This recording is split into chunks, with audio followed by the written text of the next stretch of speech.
In a village nestled between rolling hills and ancient forests, there lived an old man named Zinga.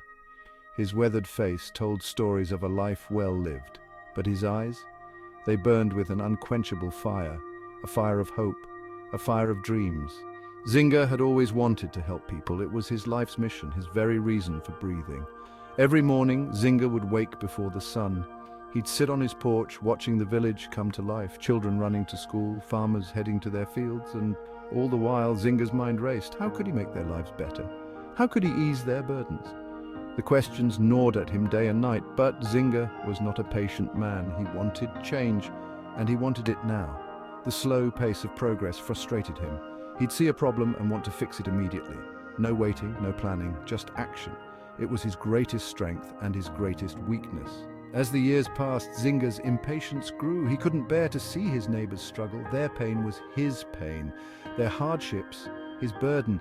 And so the old man made a decision that would change everything. For better or for worse, Zinga was about to take matters into his own hands. The summer had been harsh, crops withered under the relentless sun. The village well ran dry. People were suffering. Zinga couldn't stand it anymore. He had to do something, anything.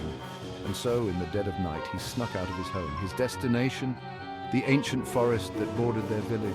Legends spoke of a hidden spring deep within the woods, a spring of endless water, a spring of life itself. Zinga had always dismissed such tales as mere fantasy, but now he was desperate. He would find this spring, he would save his village, no matter the cost. For days, Zinga wandered the forest. He battled thorny vines and treacherous ravines. His body ached, his stomach growled, but still he pressed on. And then on the seventh day he heard it, the faint trickle of water. His heart raced. Could it be? Had he found it at last? There, in a moonlit clearing, stood a small pool. Its waters shimmered with an otherworldly glow. Zinga fell to his knees, overcome with joy. He had done it! He had found the spring of life. Without a second thought, he cupped his hands and drank deeply. The water was sweet, like liquid starlight, and with each sip, Zinga felt his strength return. He would save his village. He would be their hero.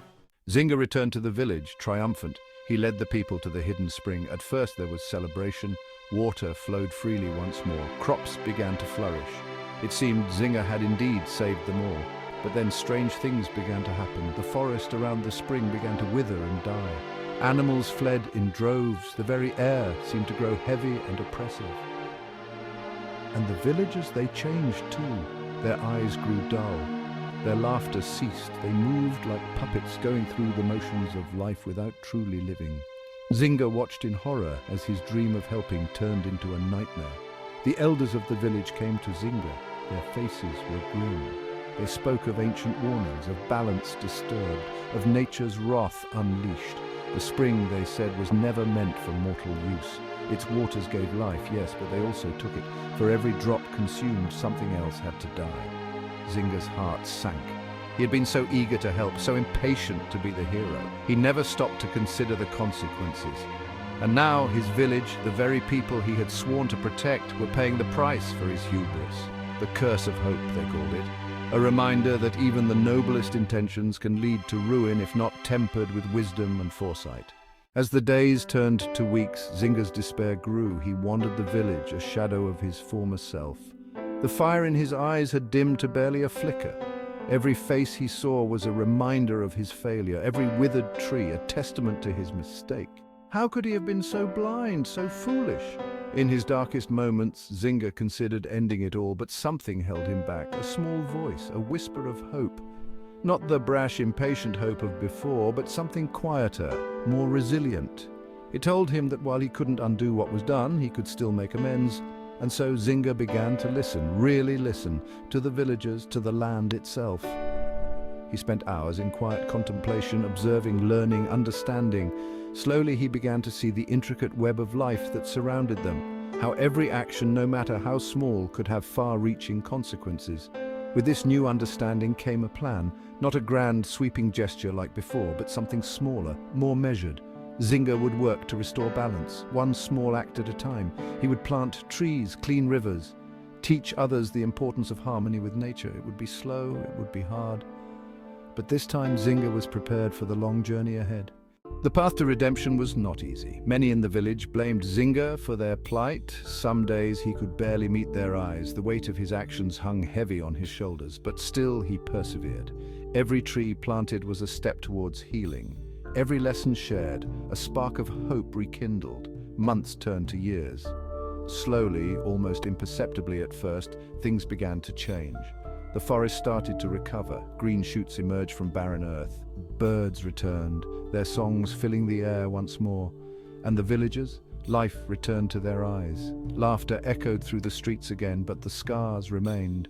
The spring, once a source of life, was now sealed off, a reminder of the dangers of tampering with forces beyond our understanding. Zinga never forgot the cost of his impatience. Every grey hair, every new wrinkle was a badge of the wisdom he had gained. As he grew older, Zinga became known as the village sage. People sought his counsel, not for grand solutions, but for patient wisdom. He taught them to look beyond quick fixes, to consider the long-term impact of their actions, and most importantly, to balance hope with humility. For Zinga had learned that true change, lasting change, comes not from a single heroic act, but from countless small deeds done with care and consideration. In the twilight of his years, Zinga often sat on his porch, much as he had done in his younger days. But now he watched with different eyes. He saw not problems to be solved, but a delicate balance to be maintained. The fire of hope still burned within him, but it was tempered now, a steady flame rather than a raging inferno. Zinga's story spread beyond the village. It became a cautionary tale, whispered around campfires and taught in schools. The curse of hope, they called it. A reminder that even the purest intentions can lead to disaster if not guided by wisdom and foresight.